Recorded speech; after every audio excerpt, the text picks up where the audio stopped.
Jacob watched with growing concern as Bruno, their usually calm German shepherd, stood beside the baby's crib again.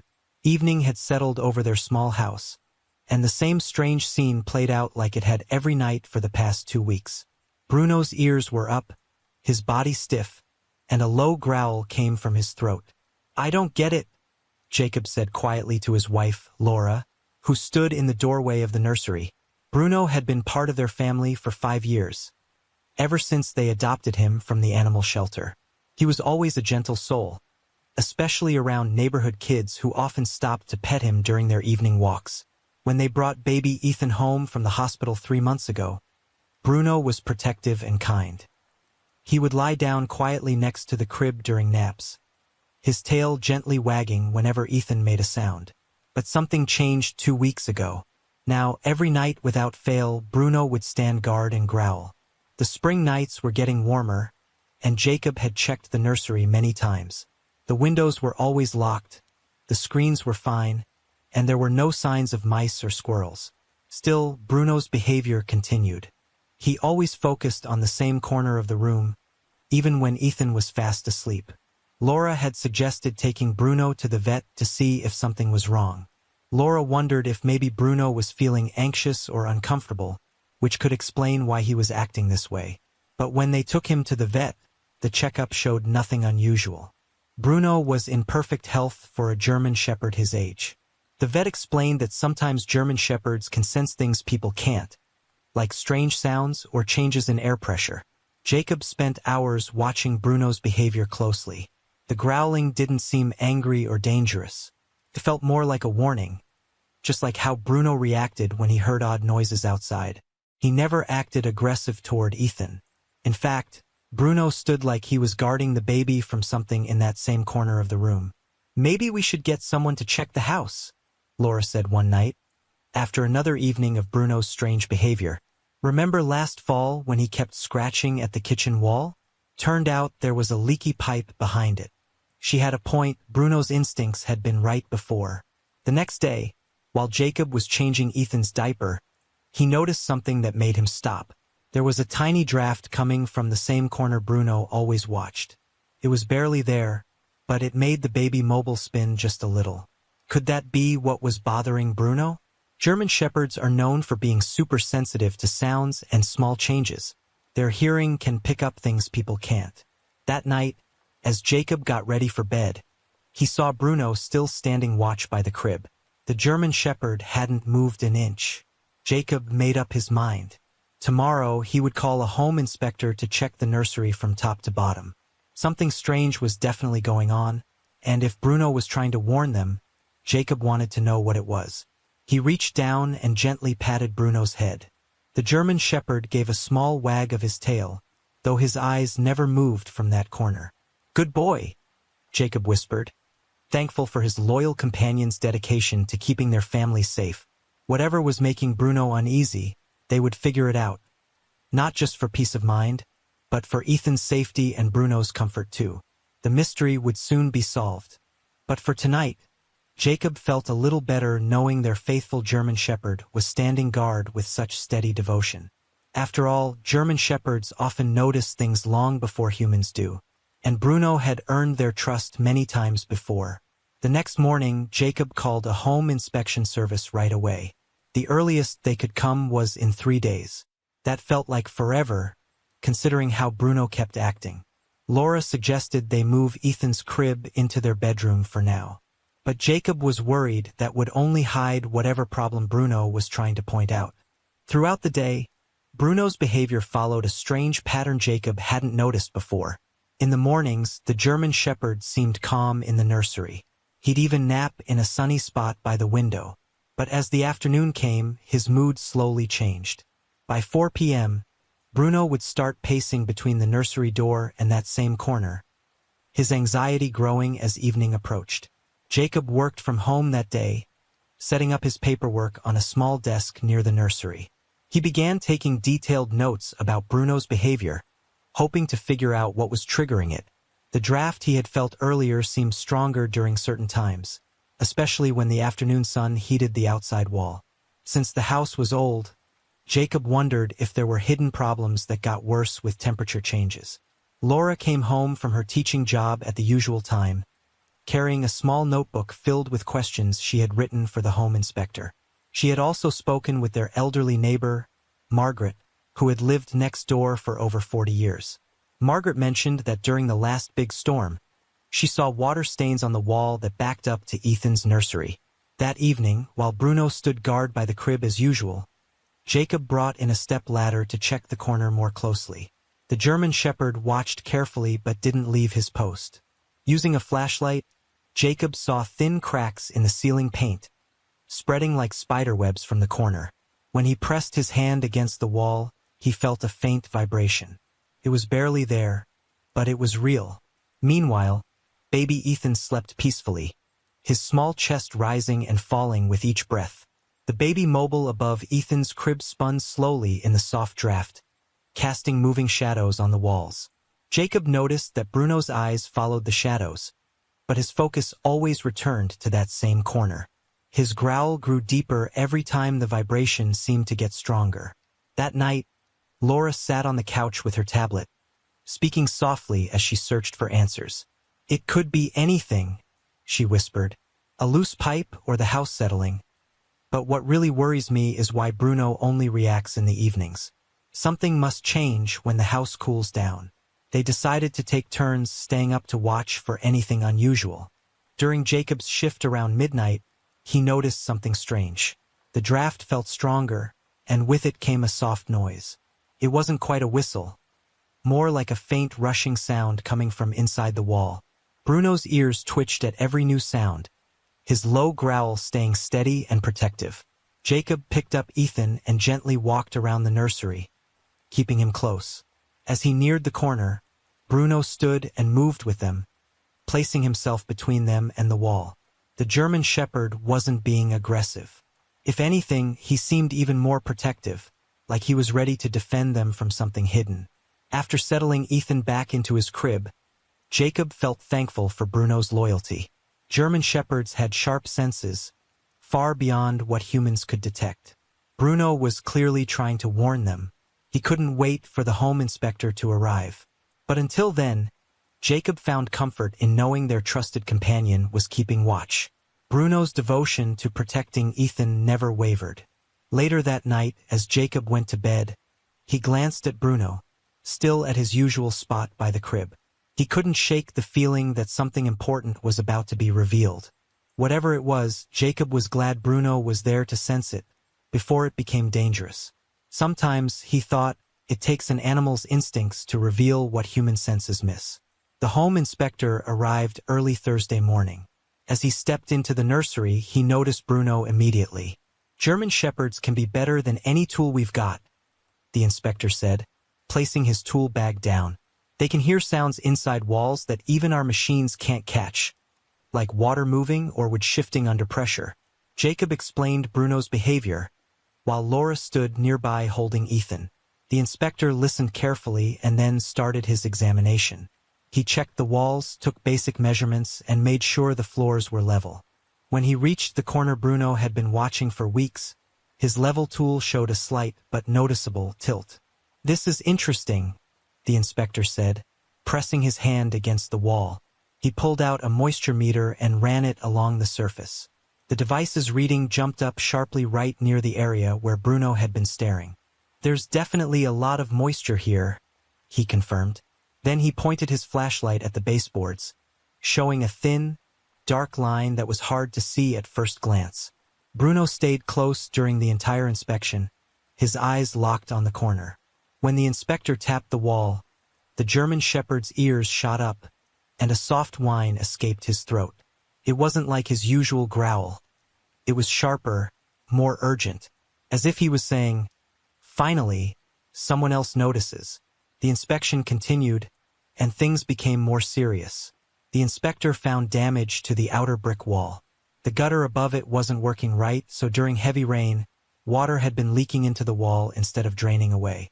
The vibrations Jacob had felt were likely from water running through parts of the wall that were breaking down. "This problem's getting worse because of all the rain we've had this spring," the inspector explained. When the sun heats the wall during the day, the moisture rises.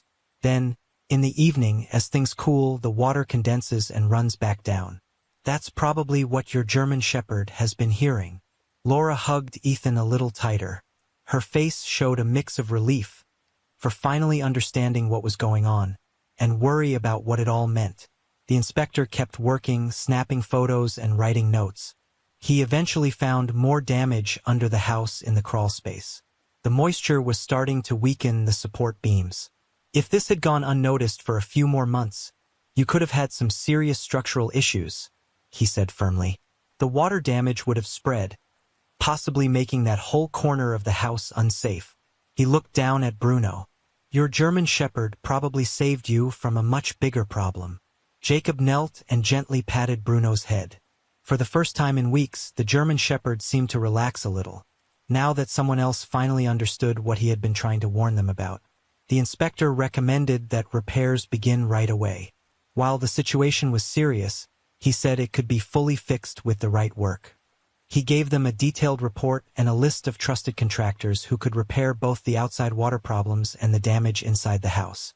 That evening, as they waited for estimates from the contractors, Bruno stayed in his usual spot by the crib.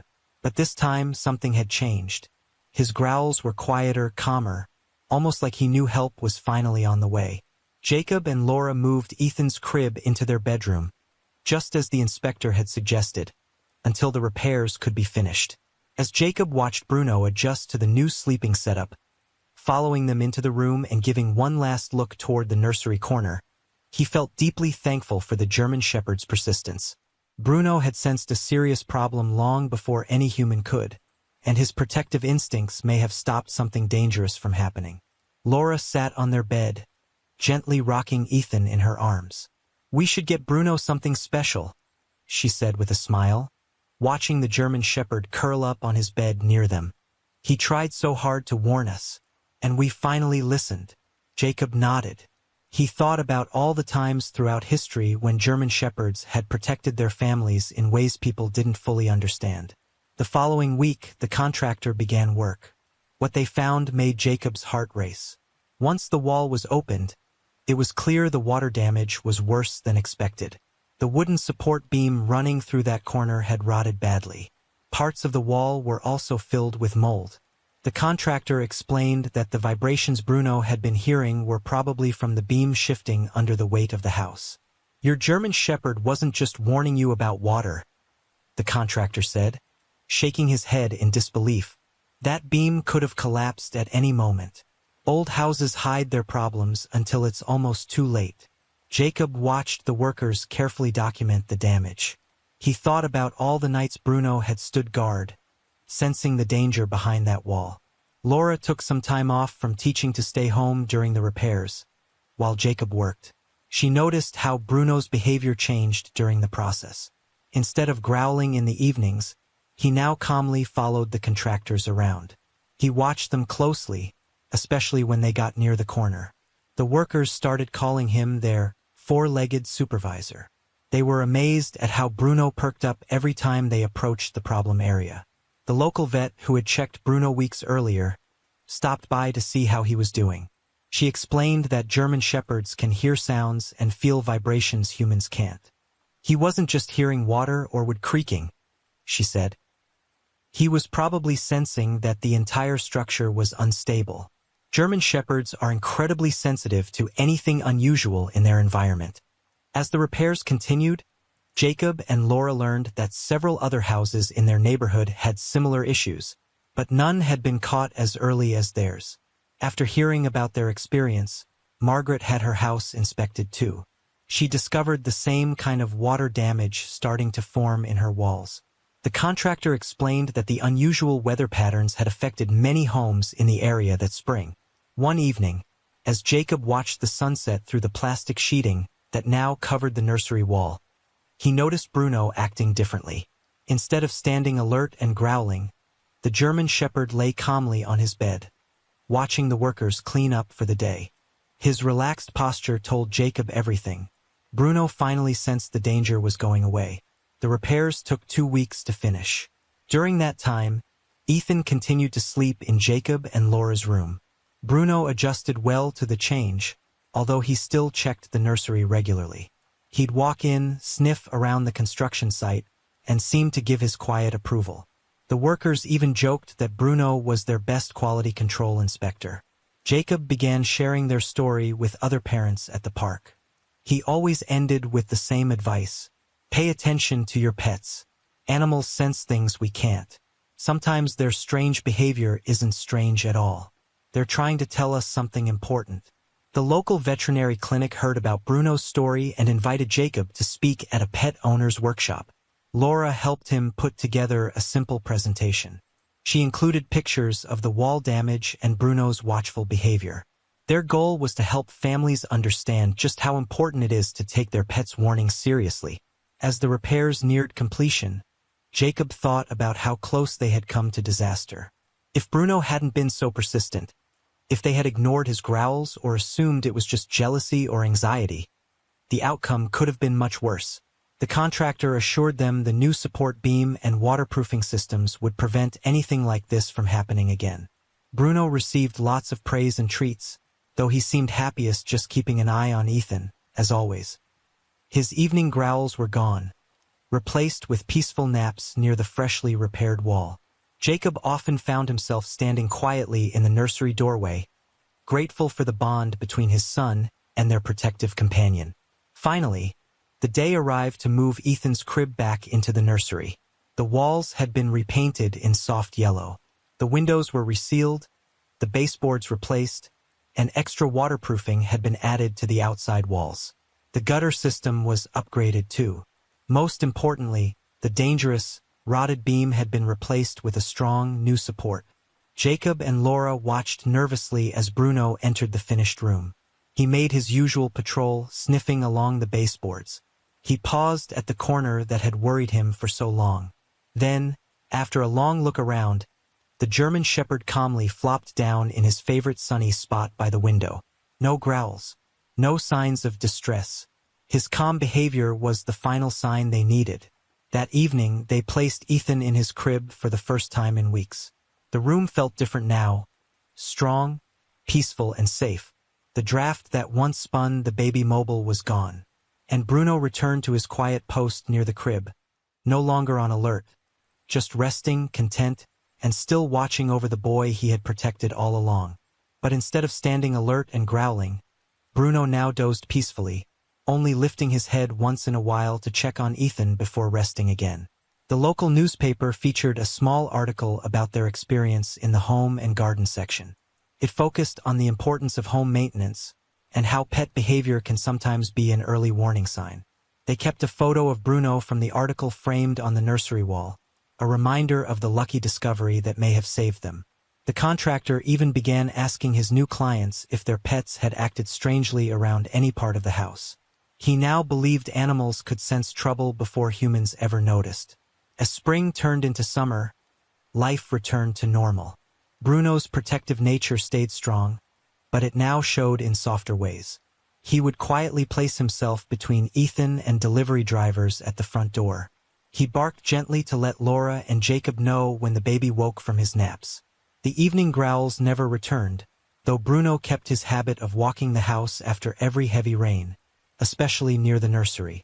Ethan grew more active, crawling and learning to pull himself up on furniture. Bruno adjusted with amazing patience. He moved slowly around the baby, careful not to knock him over. Often, he would even place himself nearby to prevent small falls. The bond between them grew stronger every day. Ethan would reach out and hold onto Bruno's fur for balance, and the German Shepherd stood completely still, steady and calm. Laura captured dozens of these sweet moments on her phone, each one showing a friendship that was growing right before their eyes. Jacob began to notice even more about how Bruno communicated. He could now tell the difference between Bruno's barks, a loud one for visitors, a shorter one for the mail carrier, and a soft whine he used only when Ethan needed attention. The experience had changed how they all saw the world. They had learned to be more aware, to listen to the quiet signs animals gave. Signs that were easy to ignore, but could be warning of something important. Their story made its way through the neighborhood. Several other families ended up discovering hidden issues in their own homes, all because of what Bruno had revealed. Margaret, their elderly neighbor, often visited with dog treats in hand. She'd smile and say, "You're lucky to have such a smart and loyal guardian." She told everyone how Bruno didn't just protect his own family. He helped others stay safe, too. As fall approached, they celebrated Bruno's birthday with a special dinner. Laura cooked him his favorite meal, plain chicken with carrots. They also gave him a new bed for the nursery, his own spot next to Ethan's crib. Ethan, now pulling himself up and cruising along the furniture, gently patted Bruno's head and squealed, "Dog!" one of the first words in his growing vocabulary. Bruno accepted the attention with his usual calm, his eyes full of love. That night, as Jacob did his final walk through the house, he stopped in the nursery doorway. Bruno lay on his new bed, right beside the crib, just as he always had, calm, watchful, and full of quiet devotion. Bruno lay on his new bed, positioned perfectly so he could see both Ethan's crib and the now solid corner of the room. His role had changed, from anxious protector to calm guardian. Jacob thought back to those long, uncertain nights months ago, when they couldn't figure out what Bruno was trying to tell them. Now, he felt overwhelming gratitude for the German Shepherd's persistence. The repaired nursery stood as more than just a safe space for their child. It was a symbol of the quiet, powerful bond between humans and animals, and a reminder of how important it is to listen to the signs, even when they don't come in words. Bruno had protected them in ways they never expected. He had shown them that sometimes the most important messages come in silence, in a steady gaze, a soft growl, or the unshakable presence of a faithful friend. As Jacob turned off the nursery light that night, Bruno let out a quiet, contented sigh. In that peaceful moment, it felt like the German Shepherd was saying, "Everything is finally okay. My family is safe. My job is done, at least for now." If you enjoyed this story, don't forget to like, subscribe, and check out our next story, playing on screen now.